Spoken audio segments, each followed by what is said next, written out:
doesn't replace people, it replaces tasks. Now, if your only task is to do something redundant, or you don't need to show analytics until they've a month old, like that's something that I think people are scared of, that they don't need to be scared of. I think one of the things, especially in healthcare and AI, those ability to predict trends are going to save people's lives. I was in the president's circle there at Baptist here locally, and they were talking about how AI, is being used in detecting and treating cancer. Let's say you're a large corporation and you pull all this data and then you analyze it, and then a month later you're reacting to data when you could be acting on data with AI. Welcome to Ansible Edge, the podcast highlighting visionary leaders driving small tech-focused businesses. We showcase agile innovators converting bold ideas into sustainable growth and operational excellence. Each episode offers actionable insights, inspiring stories, and practical guidance. Join us in exploring the future, learning from successes and challenges, and understanding technology's transformative potential with empathy and curiosity.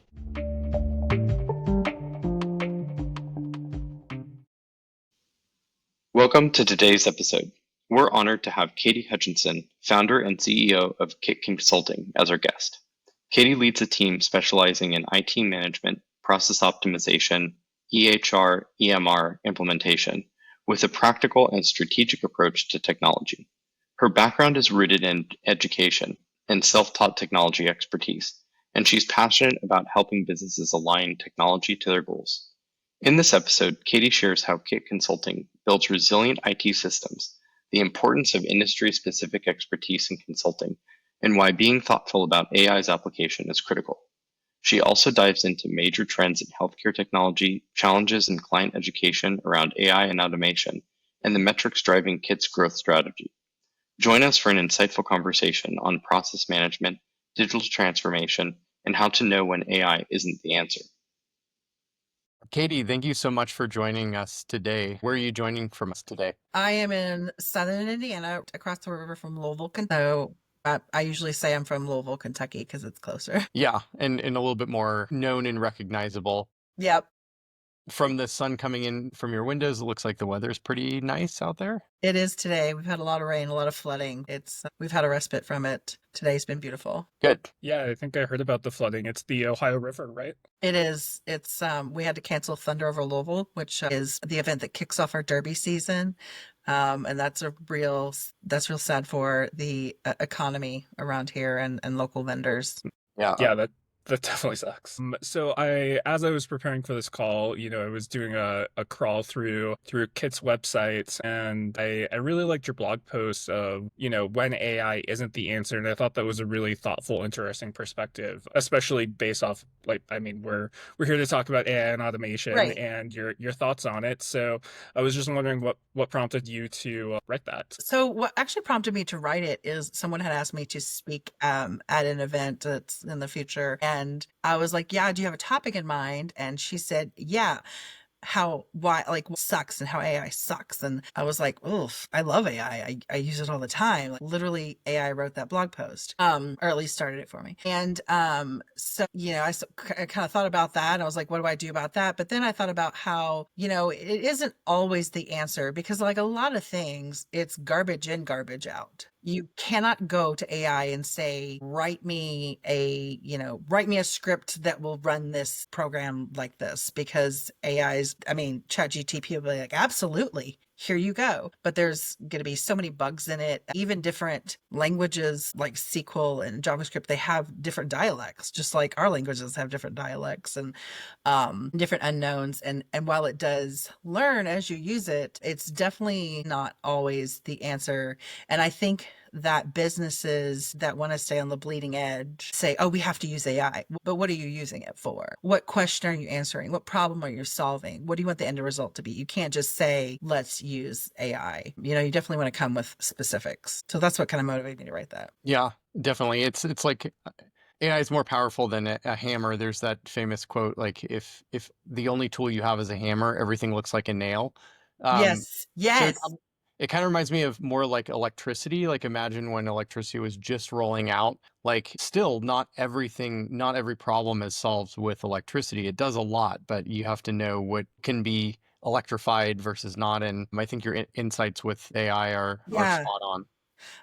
That actually there I saw a man speak one time and he talked, and this is for the people who avoid AI. So right, you have the people who like use AI for everything, even though it's not what they need, it's not their hammer right now. And then there's the people who want to avoid AI and people who are generally scared of technology. And I heard a man speak about what's called light switch technology, or what the light switch theory. And I've tried to look this up, and I don't know if he came up with this or have written it down, but when electricity was first introduced and the ceiling lights were electricity, they would try to light them like with matches, and then someone would come in and flip the switch and it would burn the place down. And so people became afraid of light switches. But we aren't afraid of light switches because we grew up with light switches. And so if you think about like, kids these days, which I hate it when people say that, but the technology that they've grown up, like what is their light switch? Tablets are the light switch. Cell phones are their light switch. AI is becoming their light switch. They're not afraid of it because it's never burned anything to the ground. Yeah, absolutely. And it's funny, it reminds me of sharing with our nephew, the advanced voice mode for OpenAI when it just came out. And he was just like, yeah, you're talking to a cell phone with a computer. Of course this would be happening. And I Right. was like, no, this is like 80 years of all this technological advances. You don't understand. He's like, no, you're just talking to the computer, right? You're like, yeah, it's talking back now. Like it's Yeah, and it makes sense. yeah, and it actually makes sense. And it's not who in the corner going, sorry, I didn't get that. Yeah, absolutely. It's definitely different. So, can you share a little bit more about your role, Katie, and how it fits into the larger picture at KIT Consulting? Yeah, so I'm CEO. I'm definitely not one of those CEOs who likes to work on the business like I'm supposed to. I definitely like to be in the business. I was coding some reports this morning, building forms and things like that. But then I will be, flying to California to finish answering an RFP and those bigger picture, like, meeting with prospective clients and with our current clients and things like that. I have a team of amazing people. Like someone once told me, hire people smarter than yourself. And so I love to surround myself with, just amazing people that may or may not have the background of technology, because I think one of the trends is that when people want an IT consultant or project manager, they want somebody who knows IT and their industry. So, my people may not have a background of tech. Actually, I don't even have a background in technology. I'm self-taught. I was an English teacher for a long time. I loved it, but I kind of got into technology and was just like, I really love this too. And so they want those project managers, those IT consultants to understand the industry. So like we work a lot with healthcare, behavioral health. They want to know, they want you to know the CPT codes, the HCPCS codes. They want you to know, what's required of staff on a DAP note and things like that. If you're working like our manufacturing clients, they want us to be able to understand their process flow, their inventory flow. Our construction clients, they want us to understand the difference between job costing and quoting and estimating and things like that. I just kind of wrangle my crew of experts in different fields, and then growth is one of our big things here at KIT, and we just learn as we go. Yeah, that's really interesting. Just related to what you were saying about coming in from English, I think people assume a lot of times if you're not in the tech world, like, oh, everybody comes from math and science. It's fully Right. STEM. But I've known a lot of people coming in from the English side of things, and my theory is like, and I think this is kind of obvious in a way. English is language, coding and software has a language and a syntax Absolutely. to it as well. It really does, when you're diagramming sentences, which I still love to do, by the way, in my head all the time. It's a lot like when you're learning those select as, those SQL comments, the, select if, the case when, you have to know that period means this, and your ampersand, means different things in different languages. And it is a lot like that. And I think that people who truly embrace technology are just people that aren't afraid to fail. I think, and that's we really embrace failure at KIT. We really embrace trying it. And, I was on a call with one of my other colleagues today, and she's like, should I just try to delete this? I'm like, yeah, just try it, see what happens. Like, what's the worst thing that can happen? Point in time recovery, it's whatever, you know? And I think that people who are naturally good at technology are just not afraid to be failures, because that's how you learn. And I was an engineering major for one semester at University of Louisville Speed School. Gotcha. So there was an interest There in was an interest. STEM side.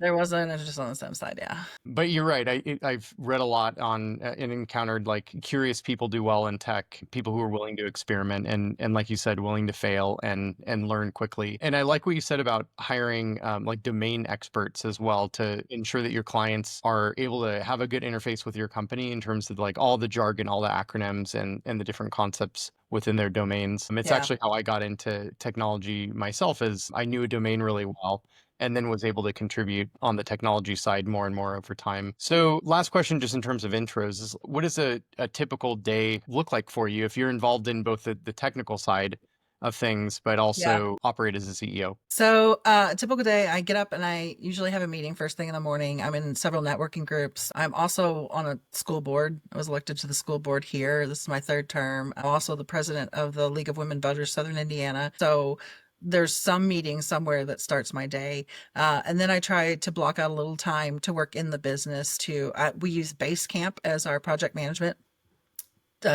tool.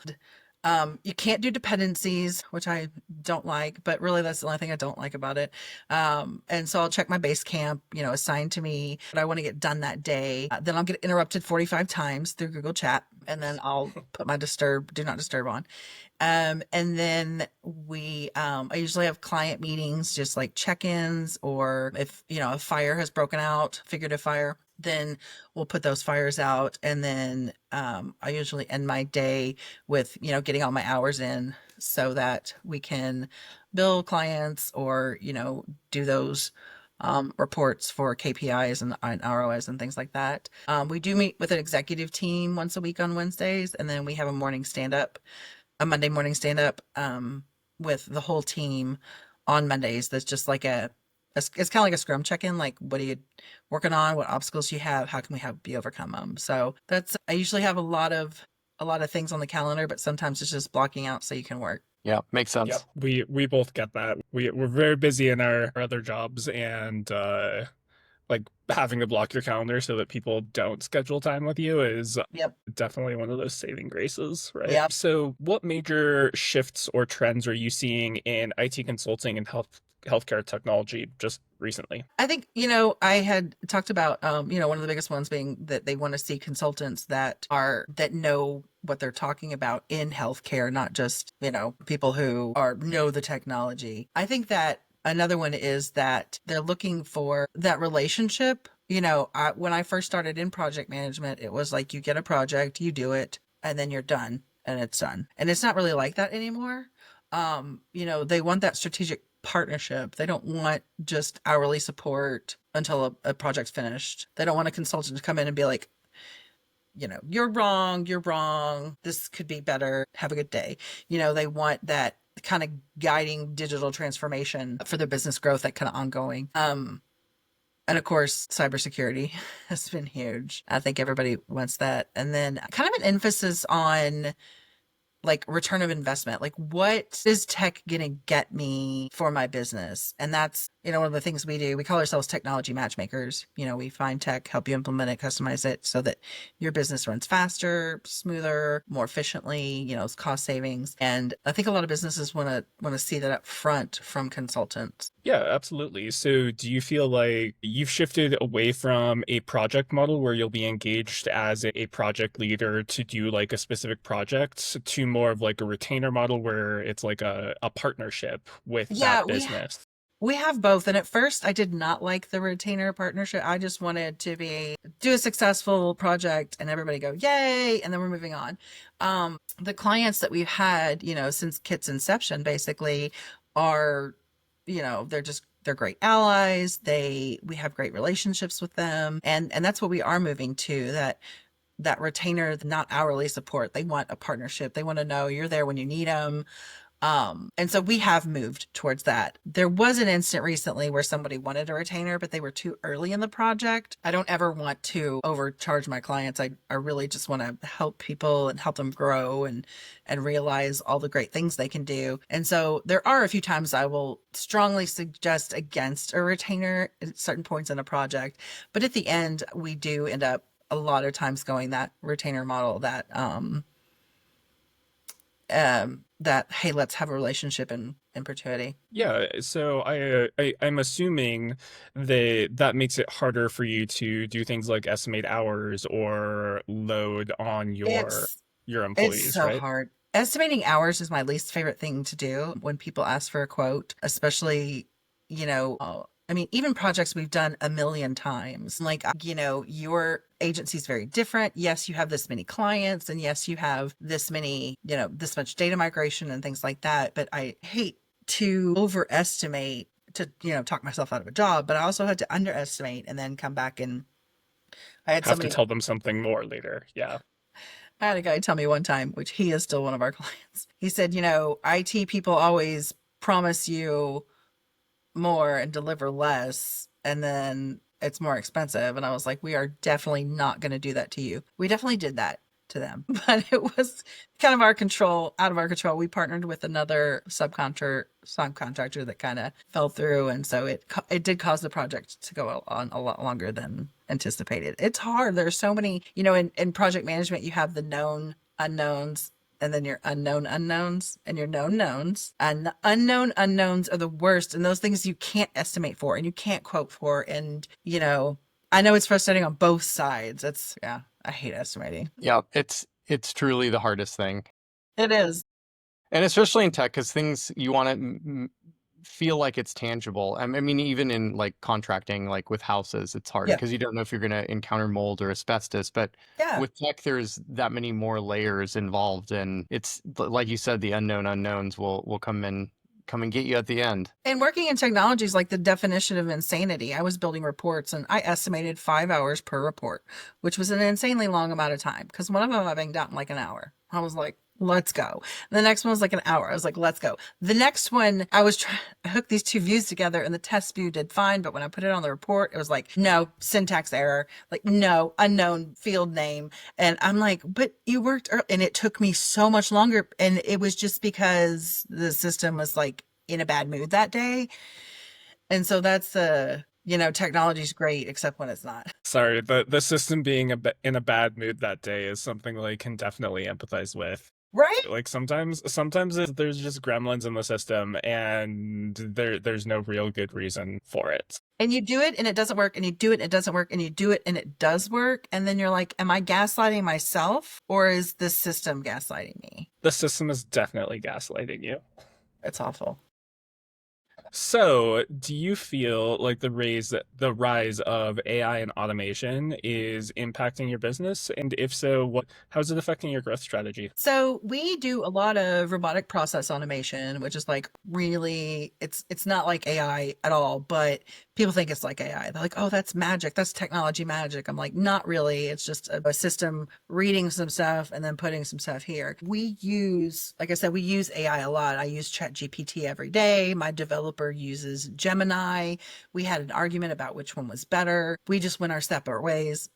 He still works for me. He just uses Gemini and I use ChatGPT. And I think that it causes sometimes conversations to be difficult with new clients, like when they don't need to be, like when they're asking for AI, when they don't need AI, or when they don't know where they need it, like they just want something flashy. And I have to say, well, you're working on desktops that have Windows XP. Like, let's think about maybe contacting MSP to get, you have no firewall. Your server is. So trying to have that conversations with some business owners has been difficult. I think that, in the hands of the people, that AI is incredible. I mean, our business would be able to use it to automate things for us. And I want to be able to do that for other people. I think also in education, my nieces and nephews come over and they're like, I need help with this paper. I'm like, did you put it in Chat GPT? They're like, it's blocked. But I saw someone speak on a show the other day, and, she said when the calculator came out, we had to make math harder, right? Now that AI has come out, we just need to make it hard. Like she suggested having it written at home, like use Chat GPT, write this essay at home, bring it in, critique it, edit it, and then defend against it. So I think that people are so afraid of AI replacing people. AI doesn't replace people, it replaces tasks. Now, if your only task is to do something redundant, or, you don't need to show analytics until they've a month old, like that's something that I think people are scared of, that they don't need to be scared of. I think one of the things, especially in healthcare and AI, those ability to predict trends are going to save people's lives. I was in the president's circle there at Baptist here locally, and they were talking about how AI, is being used in detecting and treating cancer.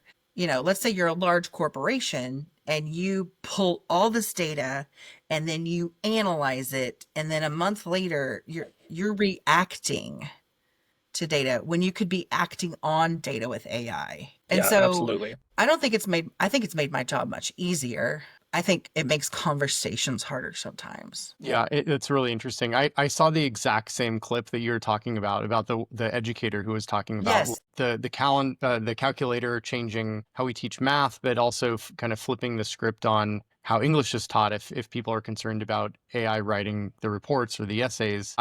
And I think that's a really good metaphor for also how it can change the workplace. And like you said, Yes.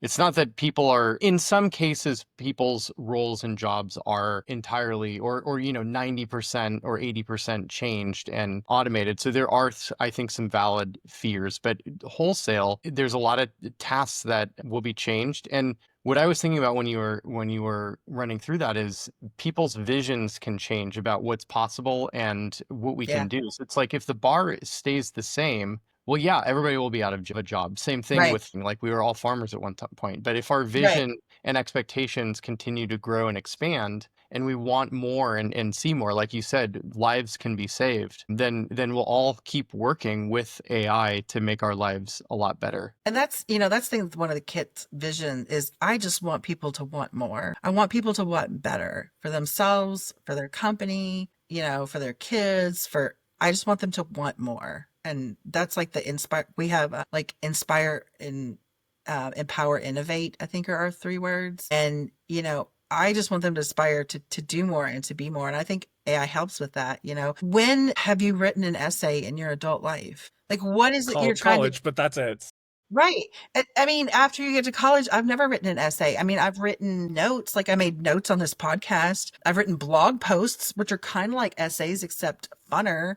And, let's teach kids like actual real life skills. Are you trying to get them to organize their thoughts? Because you could do that. There are other ways that you could do that than an essay. I mean, I think that the biggest thing that we need to teach people and continue to teach people is obviously critical thinking. And Yeah. how to take the data that's presented to them and like understand it and get actionable insights, or validate the insights that are being provided to them from an outside source, whether that's ChatGPT, Gemini, your intern that's like looking at your KPIs and giving you a report. Like, Right. you really need to be able to look at those inputs and understand what is being provided to you and like whether or not that's like useful, Whether right? it's valid. You saw Morgan and Yes. Morgan, that the law firm, they're here in Indiana and in Kentucky. They used a case as an example that wasn't a real case because they got it from ChatGPT. I heard Oh about yeah, that. the hallucinated AI case. Yeah, that was not good. No, if like ChatGPT and even like Google's AI, they'll give you links to like where they got that information from. You can still go back and compare. Like, I think there's a lot of things that could be taught to kids and to adults using, ChatGPT. And because I know that like a lot of developers are frustrated because their bosses think they can go to ChatGPT and be like, well, I can have it write this. Why do I need you? And they're like, you can't have it right. Like, you do need me. And so I think there's a lot of education. And I think the lack of education is what brings out fear too, TJ, to your point. Like, when people are fearing what's coming. It's because they're not educated on what is. Absolutely. So, what do you feel is working really well for KIT right now, and what's frustrating? What's not working? I think what's working really well is definitely our like education blogs. We put those on LinkedIn. Sometimes we put them on Facebook, but not usually. Those are working really well because one of our things is to inspire people, and I feel like education inspires people, and so that's working really well for us. Our team is. I've had a business coach for 5 years, and he has really gotten our team to work well together. Most of us are women, and that's a different dynamic than when you have a mix of men or women, or mostly men. And so he's helped us through that. And so our team works really well. I think with the AI, going in lightly when we suggest, when we suggest AI, we usually just use the term automation. If we feel like they're going to be, fearful of it, we'll say, what if we automate this? Like, what if we just make this happen behind the scenes and things like that? And then people who really want to know about the AI and use the artificial intelligence, because it's more than automation, right? It's about, because if it's just automation, that's robotic process automation. That has nothing to do, artificial intelligence is analyzing the data, not just collecting and entering the data. But I think that educating people has been working really well for us. What's frustrating, I don't want to say it because it'll make me sound ageist. So it's frustrating when people are stuck in their ways and they don't want to change and they don't want to get better and they don't want to grow and everything's fine, or people get angry at AI because they think it's taking their job. Like their whole job. Like I know a woman who owns a business and she's like, Chat GPT is taking my job. And I was like, well, maybe you can maybe your job is obsolete. Like maybe what you've been doing for 50 years is no longer needed in 2025. And, we've had to pivot. We're 6 years old now and we've pivoted several times. If you own a business, you have to pivot. And I just think it's frustrating when people get stuck in and don't want to move or grow or get better. Yeah, absolutely. Like I think that is the bane of every IT staff's, like the individual on staff, the person who, despite the fact that they have computers have been commonplace in the workplace since the 80s. Right. The way that computers have been used has obviously changed, and like going from a mainframe to a computer on everybody's desk to a laptop in everybody's home for work, like it's obviously changed. But they're like I have run into so many people who've just decided that they are not good at computers, and it's like I don't think it's an age thing. I think it's like a thing that sometimes people just like decide that they're done learning. It's weaponized And incompetence. It's yeah, and it's so frustrating. But on the flip side though, when I was with someone and I showed them something in Excel, which I still learn things all the time. I mean, I can do crazy formulas in Excel, but somebody did something. And I was like, wait, how'd you do that? I showed her where you could click in a cell and then you line up where you get the crosshairs and you double click and it fills in the whole row for you. Like she didn't know you could do that. She's probably been working on computers since the 90s. You don't always learn all these. Control Z, undo, was a shortcut that one of my people didn't learn, and she's young. She didn't know that. I tell you, if you want to be good at Excel, Word, Google Docs, whatever, just hang out with kids. They know everything. They know all the keyboard shortcuts. They know all the mouse click shortcuts. You would not believe what I've learned from kids. Yeah, that's not surprising at all because I find that people who've been using technology tend to ignore the tooltips and the pop-ups because it's not it's not what they need to get the task done that they're trying to do. Whereas that is such a good point. I do that. That's probably why that's why it took me so long to learn on my iPhone that if you press and hold the space bar, you can go through the letters. You can move across the. And you don't. Yes.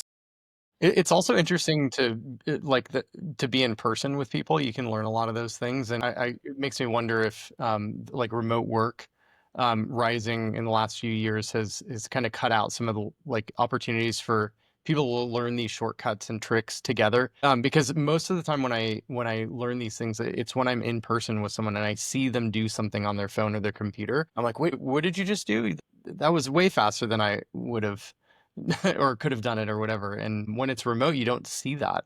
Yeah, that's a really great point. And when we do when we do client meetings, we always either screen share or have them screen share, no matter what we're talking about, no matter what we're working on, because of that reason. Because especially when we're implementing a new software as a service, I want them to see the way I go through it and then the way one of my other colleagues goes through it, because they're different. And, you don't have to hit 01/01 2025. You could just do 1.1.25. And they see me doing that and they go, oh, wow, that's, really, that's a shortcut. And then the things in Excel too. And, that's a really good point, TJ. Yeah, well, and it's a good demonstration or example of you being a good partner to your clients, where you're really like sitting with them through the orientation process or the Yeah. learning process, and it's a hands-on approach. Yeah. And we do love to be on site, but coast to coast. We're in Southern Indiana. We have clients all over and you can't always be there, but we've gotten really good too at doing trainings. We can do a virtual training for 150 people because, we have a director of education and client development that is incredible. And we know you need 3 people on because you need somebody, doing the chat and doing the mouse and talking. And so I think people sometimes have taken for granted when we went remote, like, oh, I can do this. It's just like being there, except it's virtual, except it's not, right? You have to do the screen shares. You have to have somebody checking the chat. That can't be the person who's running the webinar or training or whatever. And the best videos, you have 2 people. You have somebody clicking the mouse and you have somebody talking, and they're never the same person. And people don't realize that really good ones behind the scenes, that's how they're done. Yeah, a lot of coordination with like remote presentations and Yeah. and like workshops even. Yeah. That people don't see as much versus the in-person one. You know that someone's picking up the bagels and Right. doing Yeah. You see them interesting. changing the tea and passing out Post-it notes and things like Exactly. that. But yeah, that's a good point too. So, which metrics or success factors are you most focused on improving right now? So we try not to focus on revenue because that is not necessarily a KPI or a metric or whatever. That is just a result. Right. And so when we set goals, we try not to say, oh, we want to make more money, because of course everyone wants to make more money. So what we try to, client satisfaction, of course, is one of our metrics. We like to, with new clients, send out, and even with existing clients every so often, like, how's it been? How's it going? What can we be doing better? And that's definitely one of the key metrics that we use. And then we are very flexible at KIT. So half of us are salaried and half of us are hourly. And the salaried people have unlimited PTO. And so because of that, it's really important for us to find out where our hours are going so that we know what is important. And when you're a flexible business and you have people with PTO and you do billable clients by hourly, like, you need to know. So one of our hugest matrix is billable hours versus like where are hours going. That's one of the key metrics. We use My Hours, which is actually a project management tool as well, which we didn't realize when we first got it. So we may be moving Basecamp. Don't tell my people, they'll freak out. But it's really awesome because you can put your client, you can put project under that, you can put tasks, you can put caps on the tasks, like hour caps. You can say how much you're charging for it. So like when we build retainers are however many hours you get like if we go over whatever. Sometimes people buy buckets of hours that are cheaper than just our hourly price. And so we'll put that bucket in there so we know, when we've reached it, things like that. So the My Hours metrics are really important for us to know that we're filling our roles, how busy everybody is. We don't want anybody to be crazy. And then finally, I would say leads to conversions. We used to work only on referrals, which was great and still is great. We do get a lot of referrals from our current clients and things like that. But we've been trying to do more networking, especially to get out in Louisville, Kentucky and in the surrounding areas to be more present in our community. And so we've been tracking the number of leads we get to the number of clients it's converted to, which is very important in sales, I've been told by my business. It's true. It's really true. No, I was it's funny. I worked at a software consulting for a while back, and like the hourly tracking, you're right, it's just so pivotal in terms of It like is. And total it's hours, awful. total hours versus billable, and it is awful because like it creates this arbitrary box that everybody has to fit in and the work has to fit in, but it definitely dials in on operational efficiency really quickly.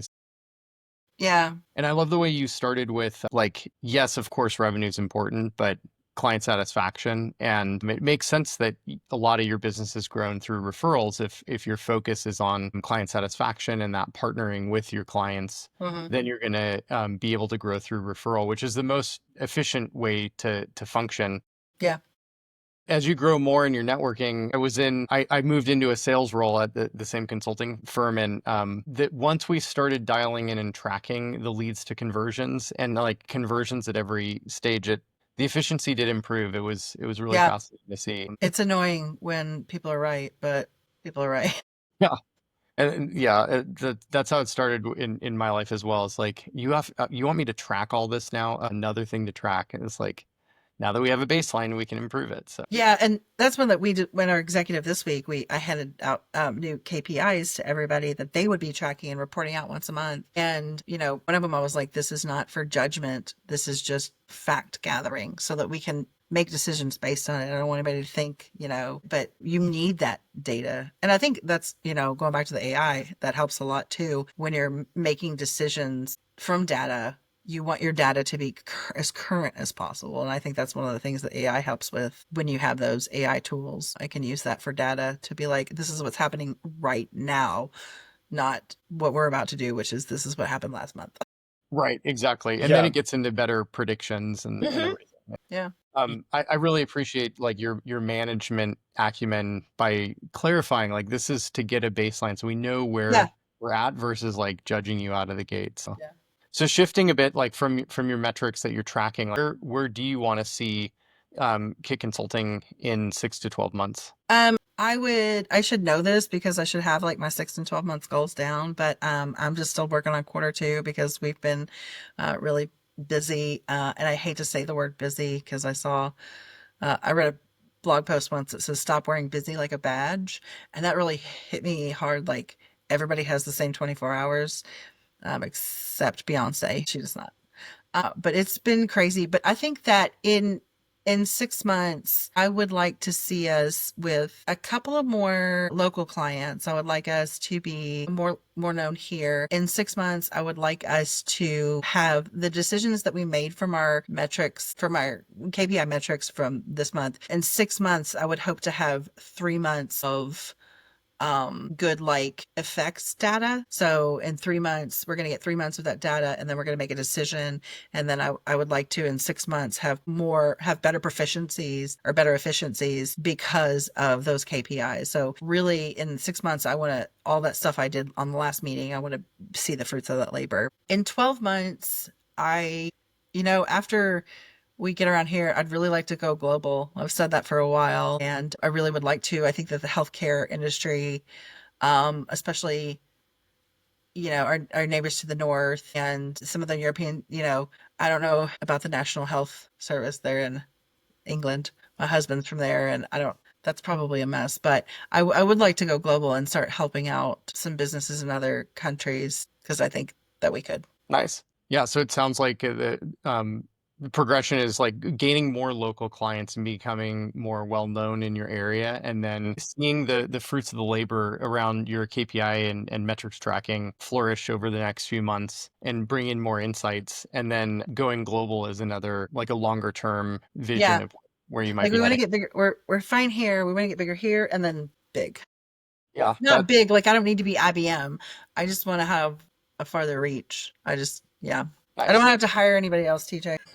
Well, and yeah, that's like one of the interesting things with AI and automation is like if you keep your current team and everybody's augmented by the new technology that's coming out, then there is absolutely a possibility to grow without adding people. So another question, kind of going off of the 6 to 12 months, as you envision what that looks like for you, if you could solve one major challenge today or like wave a magic wand and something was solved, what would that be? In my business or in the world? A good clarification, because I thought of some global things I'd Or want in solved. AI, like a little bit more specific. Yeah, good question. In your business. I mean, I think my first thing that came to my mind was I just want everybody to be happy all the time. And most people at KIT we're very flexible. The reason I started this business is because I wanted a place where people could work and grow and be accepted for exactly who they are and not be told, you're too this or you're too that or you're too whatever or not enough this. If you're working and you're growing and you're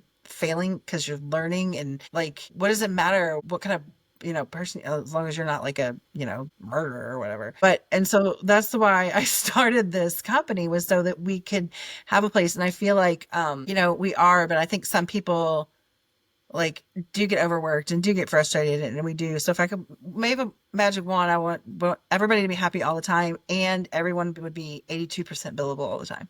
If you think about, you've talked a lot about being inspired. So if you think about what inspires you, a book, podcast, or person lately, does anything come to mind? Jeez. I am inspired a lot by my relationship with the Lord. I pray every day and ask him to help me out. That's pretty well, that's more like save me. I don't know if that's inspirational.